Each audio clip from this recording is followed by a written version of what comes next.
முடியாது. கிடையாது. என்னோடு சேர்ந்து வாழும் பாக்கியம் இனி உனக்கு கிடையாது. சோதித்தது போதும். இனி வேதனையை என்னால் தாழ முடியாது. ஏற்றுக்கொள்ளுங்கள். சக்தி, இளமை மறந்து தக்கன் மகரந்த பாசத்தால் தவறு செய்து விட்டாய். இதற்கு தக்க தண்டனை நீ என்னை பிரிந்திருக்க வேண்டியது.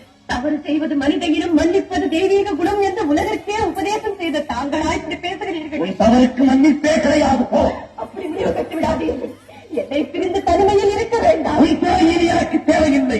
உலகில் இனி நாமே தனித்து இயங்கிக் கொள்வோம். உறுதியாகத்தான் சொல்கிறீர்களா? இறுதியாகவும் சொல்லுகிறேன். எங்கே என்னை பார்த்து இனியொரு போய் சொல்லுங்கள். உன் முகத்தை பார்க்கவும் தயாராயில்லை. ஈசனே, என் துணையின்றி உம்மால் ஒரு காலம் தனித்து இயங்க முடியாது என்பதை நன்றாக நினைவில் வைத்துக் கொள்ளும்.